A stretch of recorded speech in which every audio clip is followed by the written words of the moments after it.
გამარჯობა მეგობრებო, ახლა მივემართები შეკრებაზე, სადაც საჯაროდ უნდა დავაფიქსიროთ ჩვენი პოზიცია იმ უსამართლო მოვლენებთან დაკავშირებით, რასაც ეგრეთ წოდებულ გადაკეთებულ მაყუჩის კანონი ეწოდება. ვფიქრობ, ჩემი არხის მაყურებლებმა ისედაც იცით ამ კანონის მანკიერებების შესახებ, იმიტომ რომ დეტალურად მაქვს ჩაშლილი ჩემს წინა ვიდეოებში ამ კანონის აბსურდის შესახებ. Რასაც ბოლო 8 თვეა ვაქვეყნებ, მაგრამ მაინც თუ ჯერ კიდევ არის ვინმე თქვენ შორის, ვისაც ჯერ კიდევ მიაჩნია, რომ ეს კანონი ხმას არეგულირებს და ჩვენი მოთხოვნა უსაფუძვლოა, შეუძლებელია კვლავ ამგვარად ფიქრი გააგრძელოთ, თუ მინიმუმ ერთხელ მაინც გადახედავთ კანონს. ანუ არ არის აუცილებელი, რომ თუნდაც ჩემი YouTube არხზე გამოქვეყნებული ეს ვიდეოები ნახოთ, სადაც დეტალურად მაქვს ჩაშლილი, შეგიძლიათ თქვენ თვითონვე გადაიკითხოთ კანონი და დარწმუნდებით, რომ ეს ყველაფერი აბსოლუტურად აცდენილია იმ რეალობას, რაც ხდება. ანუ როგორ დაიწყო ეს პროცესები, რეალურად რა ჩაწერეს კანონში, საჯაროდ რა ითქვა და რეალურად დღეს რა ხისტი მეთოდებით ხდება ამ ყველაფრის აღსრულება.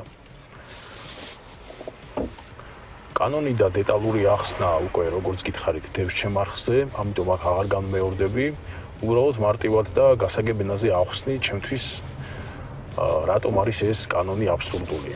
დავიწყოთ პირველი პუნქტით. ჯერ ერთი რომ მიღებული იქნა ისეთი საკანონმდებლო ცვლილება, რომელმაც 10,000-ობით ავტომატო მძღოლზე პირდაპირ ზეგავლენა მოახდინა. მათ შორის ჩემზე რა თქმა უნდა, სწორედ ამიტომ მაღელვებს ძალიან და მაგიტომ არის აბსოლუტურად მიუღებელი ჩემთვის ეს აბსურდი. ამან გამოიწვია პირდაპირ ჩემი საკუთრების შეზღუდვა. ჩემთვის მაგალითად ეს დაახლოებით ესეთი რაღაც არის, რომ აი ხა თქვენ რომ ამ ვიდეოს უყურებთ და არსაიდან წამოგეწევთ ისეთი კანონი, რომელიც გეტყვით, რომ გეგრძალებათ მაისურში ამ ვიდეოს ყურება. ჩემთვის ეს ასევე დაახლოებით ისეთი რამ არის, რომ ერთ დღესაც ვიღაც გამოვიდეს და გითხრათ, რომ ჩაიცვით ჯაჭვის პერანგი. ან იგივეა, რომ აგეგრძალოთ სპორტული ფეხსაცმელი. ან ვიღაც გამოვიდეს ერთ დღესაც და განაცხადოს, რომ ყველანი ვივლით ორშაბათიდან ქალამნებით, არანაირი სპორტული ფეხსაცმელი.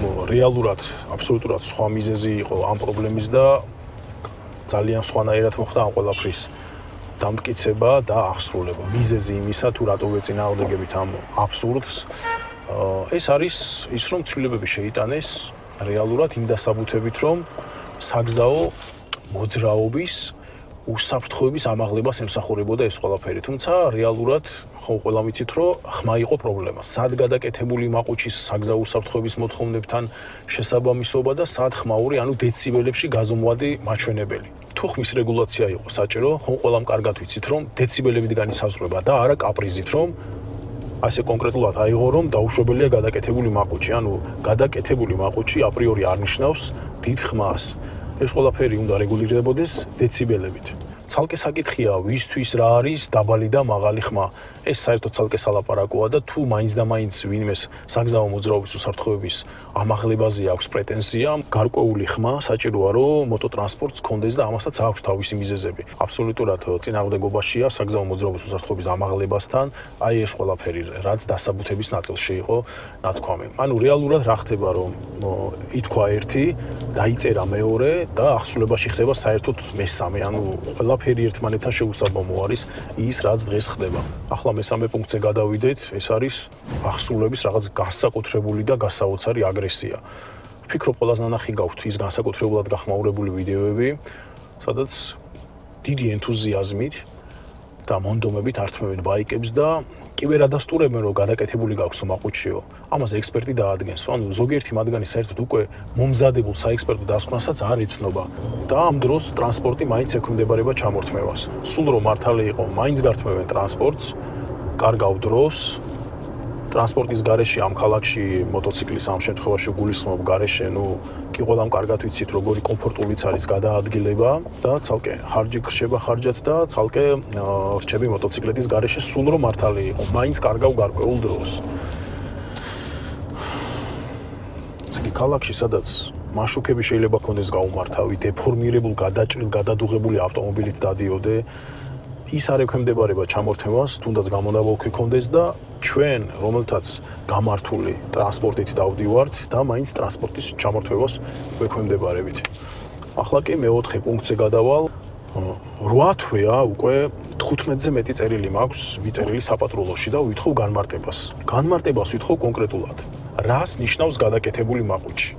მართლა მაინტერესებს, ანუ მე ვიცი, თქვენ იცით და შეიძლება მიუხედავად იმისა, რომ ყველა ვიცით რაც არის, მაინც ყველას თავისებური აღქმა კონდეს ამ ყველაფრთან მიმართებაში, ხო, მაგრამ ოფიციალურად მჭირდება გავიგო, რა არის იმ ადმინისტრაციული ორგანოსათვის, რომელიც ამ პროცესებს არეგულირებს გადაკეთებული მაყუჩი. 8 თვეა, მე ამაზე პასუხი ვერ მივიღე. განაარიციან რა არის გადაკეთებული მაყუჩი ან აზრი შეიძლება ვერ ჩამოაყალიბონ ან რაღაც მიდგომა ვერ შეიმუშაონ, რომ პრაქტიკაში დანერგონ, რომ თქვან რომ გადაკეთებული მაყუჩი არის ესა და ეს, მაგრამ ამას არ აკეთებენ შეგნებულად, იმიტომ რომ თუ წერილში მე მიპასუხებენ რა არის გადაკეთებული მაყუჩი, ეს ნათელს მოფენს ყველაფერს და სწორედ ეს არის ის პრობლემა, რის გამოც ერიდებიან ამ კონკრეტული პასუხის გაცემას. ანუ საბოლოოდ ეხლა რომ შევაჯამოთ, რატომ ვართ ამ აბსურდის წინააღმდეგი, რის გამოც დღეს ეხლა ჩვენ ვიკრიბებით, რომ დაჩქარებული წესით მიიღეს კანონი, რომლის თაობაზეც არ გაგვაფრთხილეს. დილით მიიტანეს გამზადებული ტექსტი და ერთ საათში უკვე დამტკიცებული იყო. ამას გარდა 8 თვეა უშედეგოდ ვცდილობ რომ პასუხი მივიღო. ჯერ იყო და ხმასთან დაკავშირებით იყო თითქოს ეს პროცესები დაწყებული და მე თქვეს რომ საგზაო მოძრაობის უსაფრთხოებას ეხებაო. მე აღმოჩნდა რომ ხმაურს ებრძვიან ოღონდ უსაფრთხოების კანონით. მე აღმოჩნდა რომ თუ დაბალი ხმა ექნებოდა ტრანსპორტს, ანუ იყო საუბრები რომ თითქოს ეს პრობლემა არ იქნებოდა და დაიწყეს ხალხმა დამხშობების დაყენება, მაგრამ მე აღმოჩნდა რომ არც ეს ყოფილა საკმარისი, ანუ დამხშობი გაქვს, ქარხნული გაქვს, არაქარხნული გაქვს, თურმე არაფერს არანაირი მნიშვნელობა არ ქონია. საბოლოო ვერდიქტი სულ ბოლოს უკვე იყო სამხარაულის დასკვნა, მაგრამ სამხარაულის დასკვნის შედეგებიც უკვე ამ ბოლო პროცესებში, რაც საჯაროდ გავრცელდა, ალბათ ყველა ნახავდით, ყველამ კარგად გავიგეთ, რომ თურმე ესეც აბსოლუტურად არაფრის მომცემი არ ყოფილა.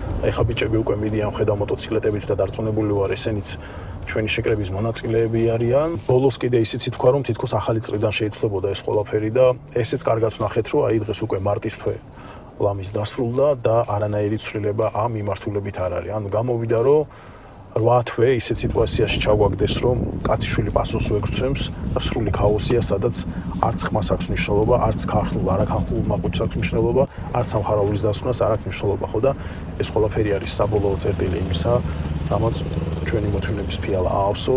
საბოლოო ჩართვა უკვე მექნება იუსტიციის პარკინგიდან, სადაც ჩვენი დღევანდელი შეკრება იყო დაგეგმილი და იქიდან შემოგთავაზებთ კადრებს.